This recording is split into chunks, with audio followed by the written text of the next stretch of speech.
তোমার হাসির পেছনে তোমার কান্না, তোমার রাগের পেছনে তোমার ভালোবাসা, আর তোমার চুপ করে থাকার পেছনের কারণ লোকে কিন্তু কেউই খুঁজতে যায় না, জানো তো বন্ধুরা। তো হ্যালো, গুড মর্নিং এভরিওয়ান, আমি ঝুম্পা ফ্রম শিলিগুড়ি। আর আমার ছোট্ট একটা ডেইলি মিনি ব্লগে তোমাদের সবাইকে ওয়েলকাম জানাচ্ছি। আজকে দিনটা হচ্ছে রবিবার। আর রবিবার সকালটা খুব ব্যস্ততায় আমার শুরু হয়, এটা আর নতুন করে বলার কিছু নেই। কিন্তু আজকে সকালবেলা আমার একটু শরীরটা খারাপ থাকায় মেয়ের নাচের ক্লাসটা সকালবেলা আমি স্কিপ করেছিলাম। বিকেলের ক্লাসে অবশ্যই নিয়ে যাব। তো যেহেতু সকালে নাচের ক্লাসে যাইনি, তাই সকালবেলা ঘুম থেকে উঠে স্নান সেরে এক কাপ চা খেয়ে সোজা ঢুকে পড়েছি হেসেলে।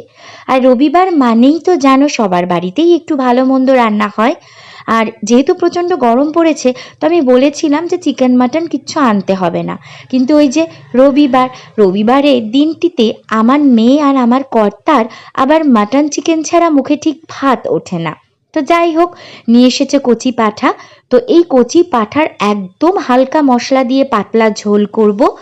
আর গরমের দিনে না এরকম পাতলা ঝোল খেতেই কিন্তু বেশি ভালো লাগে। তো এই যে দেখো রান্না বান্না চলছে। আর আজকে এই যে মাটন করব, সাথে করব হচ্ছে শাক, লাল শাক ভাজা, আর সাথে থাকছে হচ্ছে মসুর ডালের বড়া। গরমকালে দেখবে হালকা পাতলা খাবার খেতেই কিন্তু বেশি ভালো লাগে।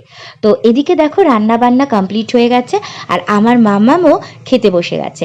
তো আজকে আমার ব্লগের স্পেশালিটি হচ্ছে কলার পাতা আর মাটির গ্লাস। এই অনেকদিন আগে শীতকালে আমি একটা কলার পাতায় খাওয়ার ভিডিও শেয়ার করেছিলাম ছাদের মধ্যে রোদে বসে। তো সেই ভিডিওটা প্রচুর ভিউজ পেয়েছিল, সবাই খুব পছন্দ করেছিল থিমটা। তো আজকে ভাবলাম কেন না আবার করা যাক। তো তোমাদের যাতে আরও ভালো লাগে সেই জন্যই আমি এরকমভাবে আজকে কলার পাতায় খাওয়ার ভিডিওটি দিচ্ছি তোমাদের সঙ্গে। তো আমার মেয়ে কলার পাতায় খেতে খুব ভালোবাসে, আর আমার মেয়ে এমনিও খেতে খুব ভালোবাসে। খুব কম পরিমাণ খাবার খায়, কিন্তু যেটুকু খায় খুব তৃপ্তি করে খায়।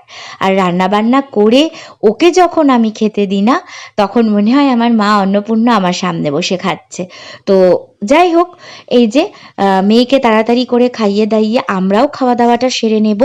কারণ খাওয়া দাওয়া সেরে একটুখানি মেয়েকে ঘুম পাড়িয়ে দেব, বিকেলবেলা আবার বেরোতে হবে।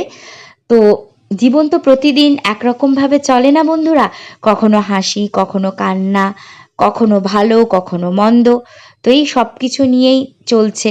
হাজার সমস্যা আছে জীবনে, সমস্যা অতিক্রম করে সব কিছুর সঙ্গে লড়াই করে প্রত্যেক দিন চলছে হচ্ছে দিনটা। তো এই যে দেখো